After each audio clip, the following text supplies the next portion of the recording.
Good morning student, मैं मनीष कुमार आपका एक बार फिर से इस नए वीडियो में स्वागत करता हूं।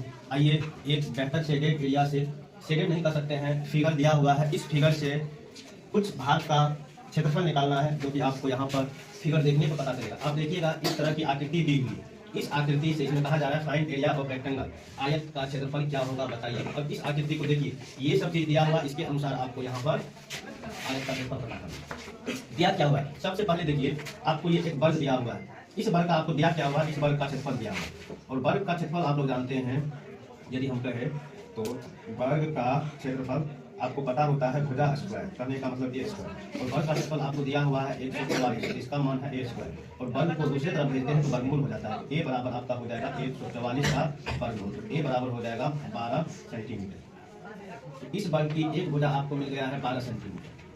और ये एक 12 सेंटीमीटर है, तो आपका चारों का चारों 12 सेंटीमीटर है। यहाँ भी देखिए, ये भी आपको कहा जा रहा है एक वर्ग है, और इस वर्ग का भी क्षेत्रफल दिया हुआ है, मतलब ए स्क्वायर का मान दिया हुआ है आपको 81।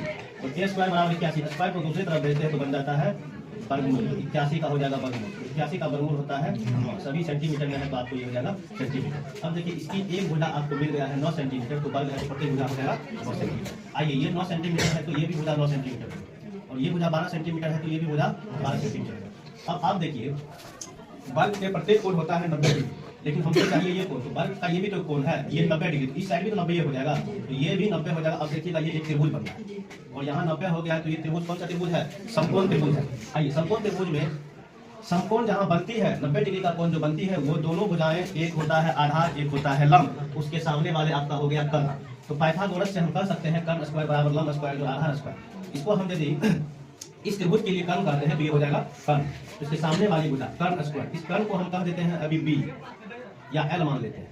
हम यदि आपसे पूछे यहाँ से पाइथागोरस से,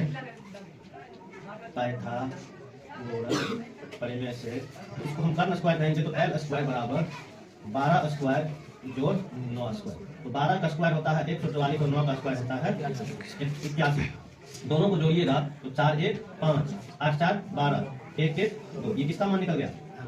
और स्क्वायर दूसरे तरफ जाता है तो क्या बन जाता है वर्गमूल। 225 का वर्गमूल कितना होता है, एल बराबर कितना हो गया 15, ये हो गया सेंटीमीटर। ये यदि आपको 15 सेंटीमीटर मिल चुका है, अब बताइए ये कितना होना चाहिए, 9 सेंटीमीटर, क्योंकि ये भुजा और ये भुजा बराबर दिया हुआ है। 2 कटिंग यहाँ की 2 कटिंग यहाँ, मतलब जितनी लंबाई इसकी होगी इतनी लंबाई इसकी होगी, ये 9 सेंटीमीटर। अब देखिए, आयत में एक लंबाई पता चल गया, एक दूसरी चौड़ाई पता चल गया है, तो बताओ आयत का क्षेत्रफल आप ही लोग बताओ क्या होता है, एल इंटू बी। एल की जगह पर आप दीजिएगा 15 और बी की जगह पर दीजिएगा 9, और 15 को 9 से गुणा करते हैं तो कितना होता है 135 सेंटीमीटर। और इसका उत्तर हो गया आपको 135 सेंटीमीटर। इसमें पूछा जा रहा था आपको आयत का क्षेत्रफल, और आयत का क्षेत्रफल आपको बेहतर तरीका से पता चल चुका है 135 सेंटीमीटर स्क्वायर। आई होप, मैं आशा करता हूँ कि ये जो आज का वीडियो, आज का सवाल मैंने बताया है, ये सवाल आप लोगों को बताने का, समझाने का तरीका अच्छा लगा होगा। यदि ये मेरा वीडियो समझाने का, मैथ बताने का, कॉन्सेप्ट देने का यदि आप लोगों को अच्छा लगता है, कुछ न कुछ कहीं न कहीं से फायदा होता है, तो इस वीडियो को ज़्यादा से ज़्यादा दोस्तों के साथ शेयर कीजिएगा। धन्यवाद।